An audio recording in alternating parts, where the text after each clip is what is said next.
menguasai ilmu dan memiliki kemampuan dan secara fisiknya itu sudah siap, fisik dan mentalnya dan pengetahuannya sudah cukup, itu kan terus istilahnya turun gunung. Tapi nanti kalau turun gunung kita sebelum dia menikah, maksudnya belum ada ikatan untuk berumah tangga, itu umumnya kan disebut masih longgar waktunya.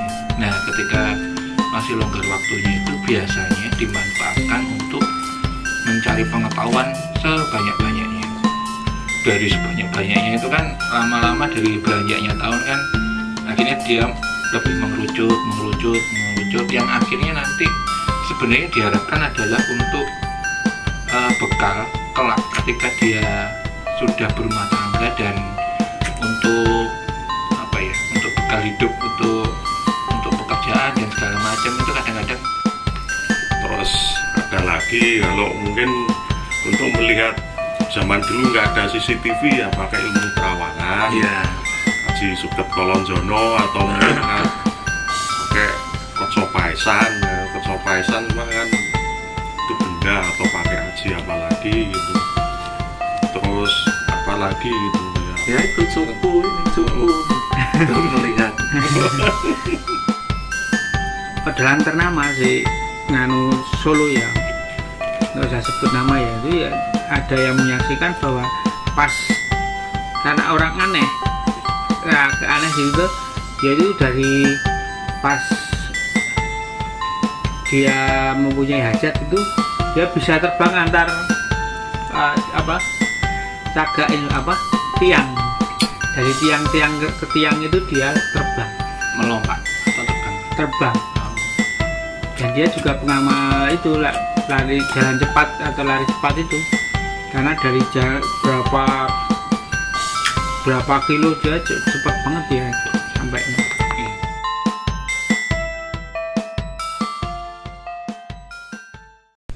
Selamat datang di Cupu Channel Jendela Dunia. Kali ini kita akan ngobrol membahas tentang masa, melanjutkan yang episode yang lalu itu sudah mengajak masa remaja dan dewasa gimana? Iya. Itu masa-masanya ngudi kawruh, Mencari ilmu, mengembangkan kapasitas diri. Monggo, Mbak. ya seiring dengan bertambahnya usia, kedewasaan seorang anak itu menjadi terpacu pada saat usia-usia menjelang setelah menginjak dewasa. Artinya setelah kemarin ada supitan, kemudian belajar secara pendidikan. Nah, kita ini sekarang membicarakan belajar kawruh atau mencari ilmu. Kalau bahasa Indonesia mencari ilmu, kalau bahasa Jawa yang lebih luas itu ngudi kawruh. Artinya bukan saja ilmu secara harafiah, pengetahuan, tetapi juga menempa diri untuk menghadapi, mempersiapkan masa-masa yang akan datang, atau persiapan menghadapi masa depan. Di antaranya itu ada yang sukanya pertama kali mungkin ya sudah dari dulu mungkin kalau senang olahraga, mungkin olahraga menjadi pendekatannya ke olahraga bela diri, kanuragan. Kemudian yang senangnya di olahraga itu masih kanuragan itu ada yang seni itu belajar tentang seni itu kemana-mana. Kemudian ada yang belajar yang suka dengan spiritual, maka dia akan memperdalam secara spiritual. Kita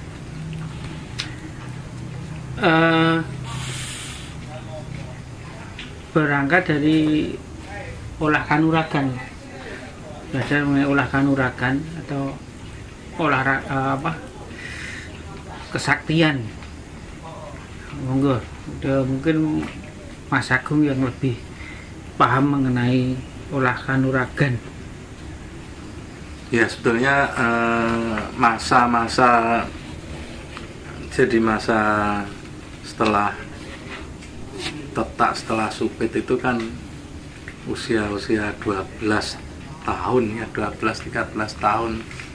Kalau di Jawa kan umur-umur segitu, bukan balita. Nah itu sampai dengan usia 20-an itu kan ya 18, 19 sampai 20 itu kan masa-masa mencari identitas. Jadi setelah supit, habis itu kan udah mulai masa akil balik.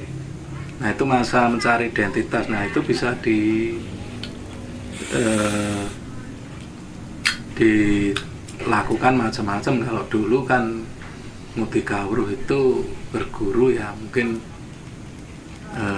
belajar kanuragan, belajar pengetahuan dan sebagainya. Kalau dulu kan digembleng dulu, terus habis itu kan nanti masa berikutnya itu kan setelah menguasai ilmu dan memiliki kemampuan dan secara fisiknya itu sudah siap, fisik dan mentalnya dan pengetahuannya sudah cukup, itu kan terus istilahnya turun gunung. Tapi nanti kalau turun gunung kita bahas di episode berikutnya. Ini masa ya, masa dalam pencarian itu macam-macam, yaitu ya kanuragan itu wayai kesana kemari belajar, kemudian spiritual pun begitu. Jadi mulai masa-masa mengkoleksi ilmu atau memilih nanti mana yang cocok untuk pribadinya.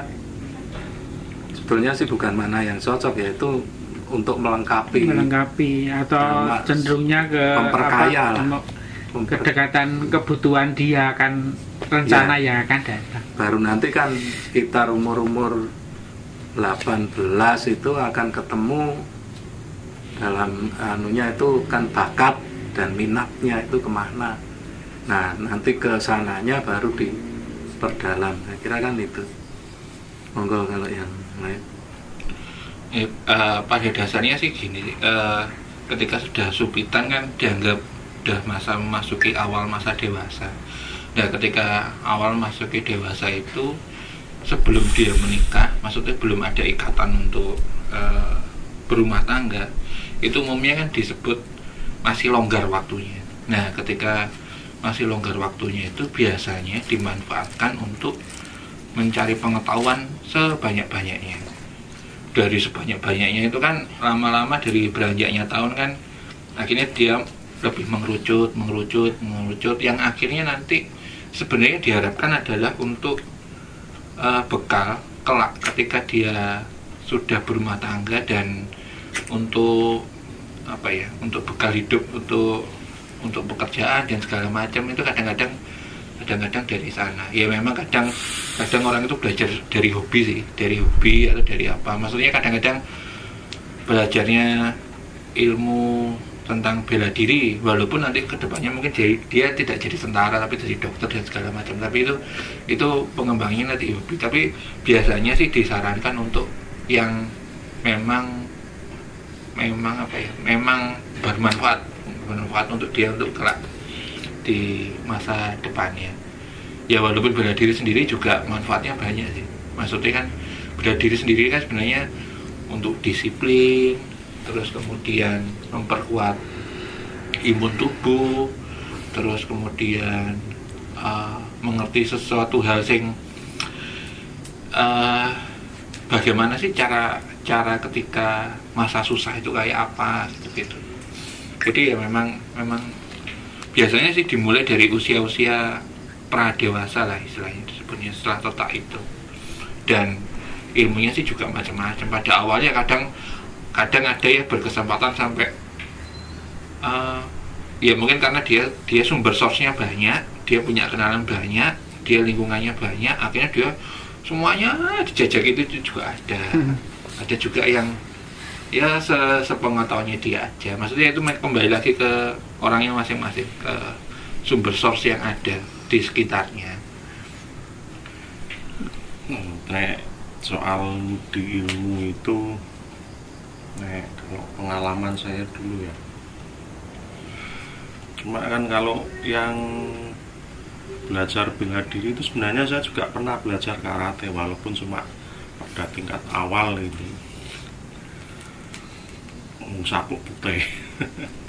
Terus itu apa, kalau yang dulu saya juga pernah ayo apik itu kayak Wiro Sableng. Wiro Sableng itu ireng ya. Ireng. Tapi kan putih. Saya juga pernah dulu belajar menari gitu. Cuma kok dilalai ya nggak ada yang serp gitu. Tentang narinya itu nari black dot gitu. Terus cuma saya dulu itu kalau nganu itu lebih senang membaca. Ya, aku itu senang-senangnya membaca. Pengetahuan apa saja banget. Bahkan saya justru senangnya yang di luar sekolah itu. Pengetahuan umum yang sains itu, temuan-temuan terbaru apa itu saya senang sebenarnya itu. Apalagi waktu SMA itu kan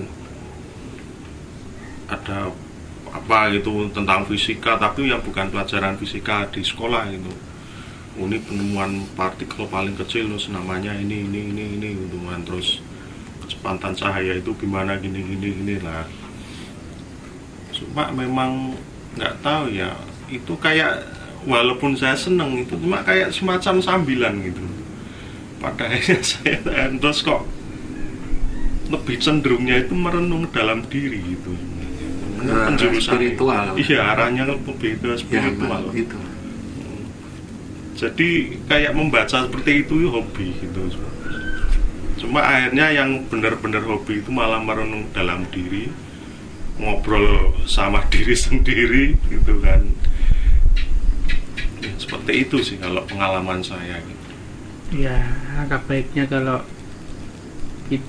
dari sekian banyaknya itu ya seperti bela diri, kemudian ada kesenian, ada spiritual. Kita kupas satu persatu. Kalau iya betul Mbak, kita kan bicaranya beda masa ya. Kalau konteksnya zaman dulu kita kan di kejawen ya, dulu ya adanya ya belajarnya berguru itu kanuragan, terus macam-macam. Tapi kalau konteks sekarang ya benar, kita belajar apa di sekolah, di kuliah itu jadi sama, dan itu akan jadi keterampilan semua karena kan sesuai zamannya. Kalau dulu kan kita nggak butuh belajar tentang, dulu belum ada HP, jadi ya nggak ada pelajaran IT gitu. Jadi kalau kembali ke konteks dulu tentang belajar kanuragan itu, jadi memang tahapannya kan seperti itu. Kanuragan dulu jadi lebih banyak ditempa fisiknya, baru ketika fisik itu kuat kan, kalau olahraga itu kan mensana in corpore sano itu, jadi dalam badan yang sehat terdapat jiwa. Nah ini kan akhirnya ketika fisik sudah kuat dan kedewasaannya itu sudah mulai mapan, karena semakin umur bertambah, pengalaman bertambah, kedewasaan pribadinya itu makin tambah, baru masuk ke spiritual. Nah, kalau kita bahas misalnya tadi Mbah Sulis satu persatu, ya mungkin kita bicara dulu tentang kanuragan itu macamnya, atau kanuragan itu sebetulnya tujuannya apa sih? Gitu. Monggo Mbak. Jadi cara kanuragan, dari arti kanuragan itu yang diolah adalah raga. Jadi kalau zaman dulu memang banyak sekali sumber-sumber perguruan atau pendidikan di luar sekolah yang mengajarkan ilmu kanuragan. Salah satunya itu yang lazim di tanah Jawa itu bentuknya silat. Kalau silat itu lebih banyak karena memang asli budaya kita ya. Silat. Kalau yang dari luar itu biasanya karate. Ya dulu yang masuk tuh karate. Zaman dulu itu masih belum ada judo. jarang. Judo sudah ada.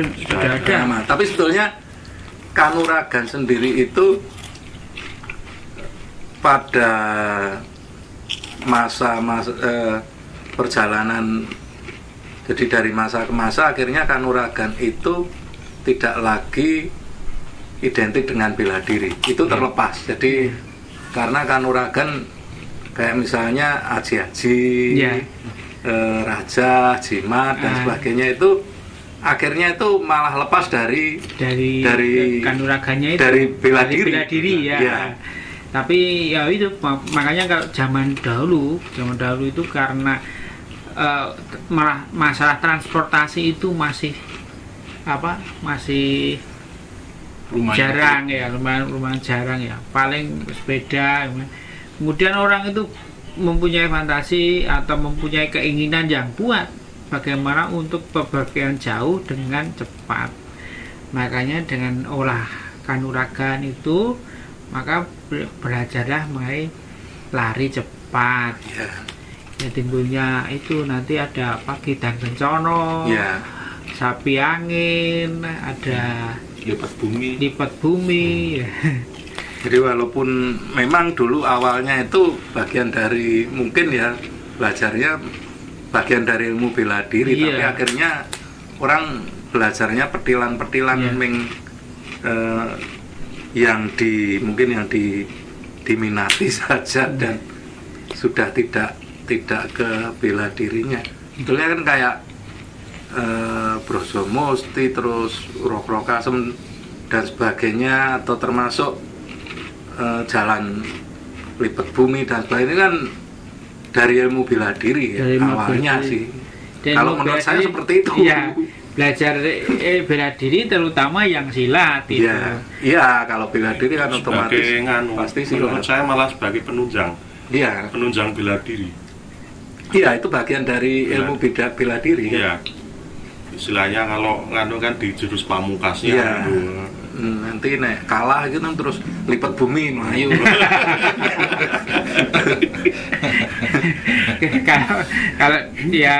kalau dari Jepang atau apa si ninja itu pakai gitu dalam melarikan diri.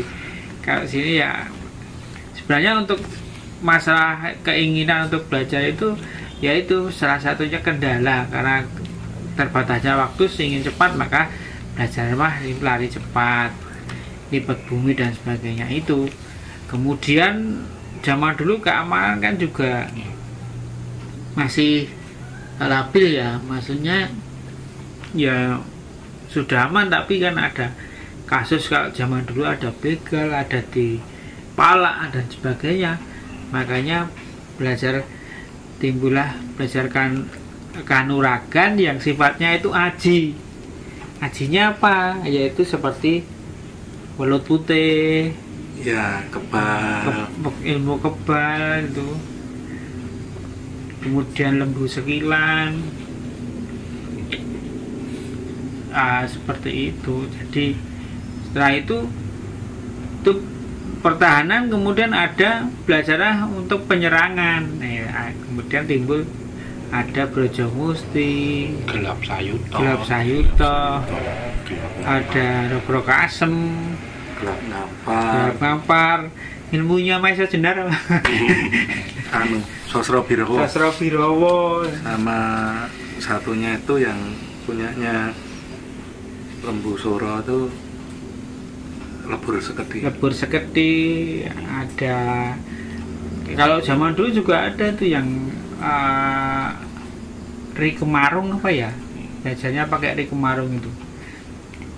Kalau zaman dulu Simbah itu belajarnya itu pakai Ri Kemarung, kemudian tangannya itu direndam tuh di Ri Kemarung itu. Nah terus latihannya cuman itu debok pisang itu disampluk pok, nanti itu bekasnya jari 5 itu masuk berlubang 5. Itu salah satu, kalau ilmunya sudah meresap itunya masuk. Nah kalau yang Brojo Musti mungkin ada tahapan lain ya, mungkin ya sama seperti itu, tapi istilahnya Brojo ya mungkin panas ya, api ya. Terus ada lagi yang karena zaman dulu nggak ada begu atau elevator gitu ya, belajarnya ilmu Bandung Bondowoso gitu untuk mengangkat benda-benda berat gitu. Terus ada lagi kalau mungkin untuk melihat zaman dulu nggak ada CCTV ya pakai ilmu terawangan, Haji Suket Kolonjono, atau mungkin kan pakai kocopaisan. Kocopaisan cuma kan itu benda, atau pakai aji apalagi gitu. Terus apalagi gitu kayak ya itu cupu, ini cupu untuk melihat. Kan ada yang itu wah kok perang musuhnya londo pakai bedil, piye carane ben, kalau teknologi barat kan dia orientasinya ke alat. Kalau teknologi ala-ala Nusantara itu kan dia untuk pengolahan diri sendiri. Ya itu bedanya. Nah, bedanya di situ. Misalnya kan kalau orang barat dia melihat burung, gimana caranya ada alat yang supaya untuk terbang, bisa terbang. Kalau orang Jawa melihatnya kan ilmunya apa ini, diolah di dalam diri, rasanya apa, lakunya apa. Gimana saya bisa terbang. Nah itu kalau tokoh yang konon katanya bisa terbang itu siapa, Pangeran Purboyo itu konon, makanya kan terus akademinya itu di dekat sana itu mungkin mengambil sifat kandelnya akademi itu loh, angkatan udara itu ya, tentu kan duluan makamnya daripada itu ya. Purboyo kan Gatotkaca. Purboyo nama muda Gatotkaca. Ya wis sak terpen nek sama lah iya. Kalau cerita zaman dulu memang banyak yang bisa terbang. Jadi kalau zaman dulu kan ada cerita wayang wong gitu ya. Itu yang jadi Gatotkaca itu ya posisi pang gedruk lemah 3 kali itu deg-deg terbang sungguhan gitu. Zaman dulu ya kakek saya yang bilang, Mbak Buyut saya. Ada juga yang saksinya itu adalah ternama si nganu Solo ya, nggak usah sebut nama ya, itu ya ada yang menyaksikan bahwa pas karena orang aneh, agak aneh gitu tuh, dia itu dari pas dia mempunyai hajat itu dia bisa terbang antar cagak ini tiang, dari tiang-tiang ke tiang itu dia terbang, melompat atau terbang. Dan dia juga pengamal itu lari jalan cepat atau lari cepat itu, karena dari berapa kilo dia cepat banget ya sampainya. Ngomong-ngomong tentang terbangnya menarik ini. Jadi waktu saya masih usia SMP kan, saya kenal sesepuh di daerah Pleret Yogyakarta itu. Beliau juga bisa melakukan itu, terbang itu. Cuman secara testimoni dari beliau sendiri terbangnya nggak kayak Superman. Terbangnya berdiri, bukan kayak burung gini. Kayak Superman kan gini, tapi beliau terbangnya berdiri. Gatotkaca tadi. Iya, berdiri, bukan yang kayak Superman. Itu sih testimoni dari beliau. Cuman ya waktu dulu kan namanya juga saya pingin-pinginan dan masih terlalu kecil katanya. Ketawa aja. Ya kalau di nganu ya Simbah itu ya bisa, maksudnya melompati pohon itu tinggi itu juga bisa, tapi dengan idik-idik gitu loh.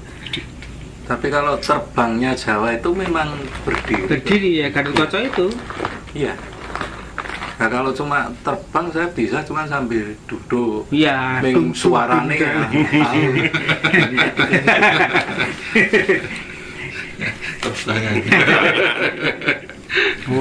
Pernah menyaksikan juga dulu itu piring terbang.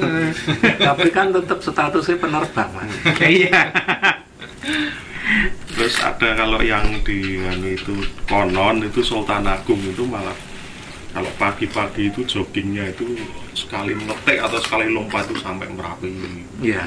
Lompat lagi sampai Lawu, terus sampai ke Semeru, itu bolak-balik itu joggingnya itu. Jadi sebenarnya yang menarik itu perjalanan sejarah itu ya. Jadi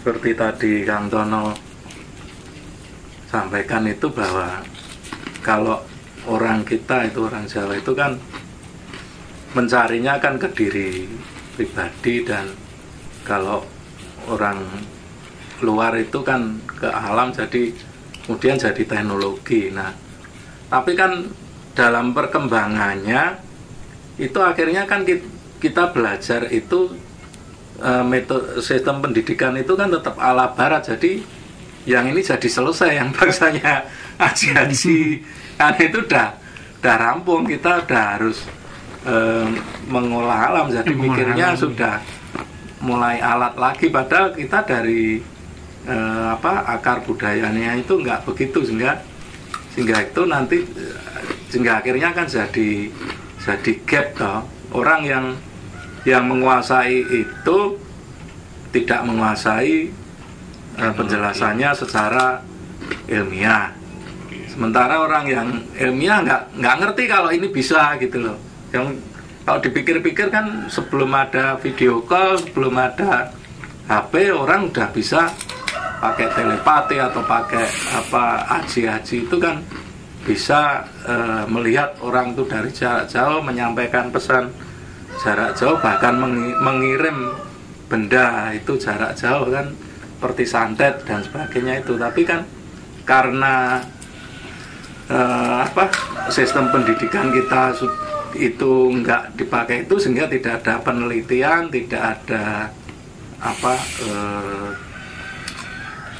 penelitian dan kajian itu yang bisa gimana atau kalau idealnya ya harusnya kayak cerita Harry Potter itu kan ada sekolahnya, sekolah kayak gitu, sehingga orang belajar seperti itu. Dan nah karena sistemnya sudah berubah, sehingga yang dari akar budaya ini malah dianggap irasional, tidak rasional, dianggap klenik, dianggap takhayul kan, seperti itu. Karena memang salah satu itu kan, karena ideologi agama yang berkembang akhir-akhir ini kayak mengharamkan hal yang seperti itu, karena dianggapnya seperti itu bersekutu dengan makhluk lain. Nah itu salah satunya. Satunya. Betul. Dan satunya lagi, yang teknologi yang berbasis pada alat itu bisa diproduksi massal. Iya. Diproduksi massal dan dijual jadi duit. Dan itu tentu bisa dipakai untuk semua orang. Iya. Karena asal mampu beli gitu kan. Kita HP itu, ya HP kita pakai kan, kita beli. Itu memang bisa diproduksi massal dan bisa dipamerkan. Iya. Sedangkan yang untuk mengolah di dalam diri bentuk aji-aji itu kadang ada paugeran atau yang ini nggak boleh dipamerkan, ini nggak boleh sebaran. Jadi memang banyak rambu-rambunya gitu. Iya, yang salah banyak faktor sih yang salah yang satunya membuat itu ya. Kalau orangnya kemodern, kemodern ya, sok modern gitu, yang anggapnya itu nggak ilmiah, nggak masuk akal, dan itu cuman konek dan sebagainya. Nah kalau yang sok ngagamis itu mikirnya, wah ini mesti pakai demit, sihir gitu. Nah itu enggak, diantem kiwa tengen, akhirnya ya jadi hampir musnah mungkin. Jadi sebenarnya orang Mas, maksudnya gini, dulu waktu saya sering ngobrol-ngobrol sama sesepuh itu,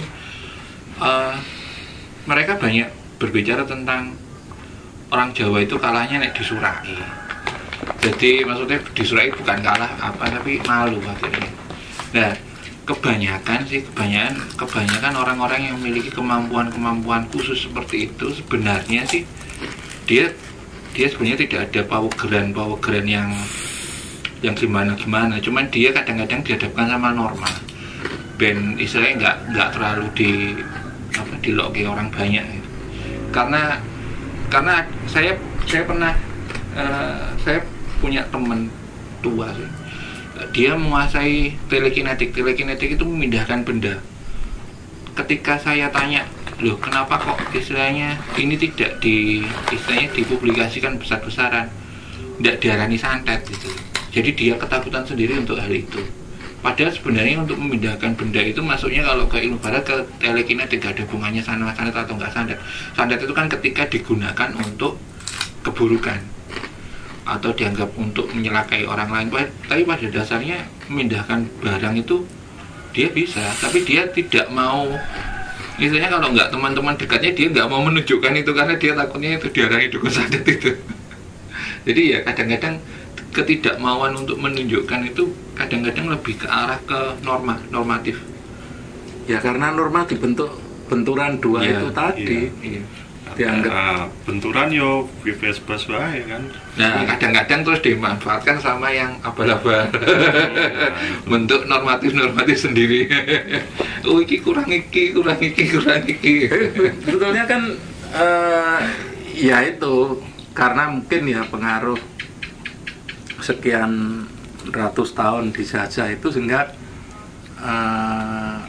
mentalnya kan jadi mental inferior, jadi melihat bangsa lain istilah dari luar itu lebih bagus dan lebih dianggap bagus. Sebetulnya kan contoh aja kan kungkum itu, nek kungkum itu sekelene wah kowe iki apa sudah dari segi yang kemodern itu tadi nganggap itu apa tahayul. Dari yang ngagamis dianggap itu memuja setan. Nah nek kungkum gitu, nek diganti spa atau apa terapi air itu sudah jadi bagus gitu loh. Ada sana ya podo itu kungkum, bakar menyan itu ya kayak gitu. Nek disebut aromaterapi itu jadi modern. Nah itu karena sudah terbentuk, ya itu tadi yang jadi norma bahwa ya karena normanya dibikin karena kita jadi mentalnya kan karena memang itu cuma diganti istilah. Iya, ketika istilahnya itu dari Jawa ke pokoknya Inggris, luar lah, bu Inggris, bu Hopo itu jadi keren gitu loh. Padahal jadi ya bodoh. Ya awalnya memang dulu banyak yang belajar itu, tapi menurut kakek-kakek dulu memang penjajah memang dilarang untuk melanjutkan itu yang kola kanuragan karena itu membahayakan pemerintahan karena kemampuannya tinggi dan orang-orang prajurit sana nggak bisa untuk menghadapi kesulitan. Makanya kalau ada orang puasa ya suruh makan, dipakani supaya menura poso. Makanya kan itu Mbak, jadi dialihkan itu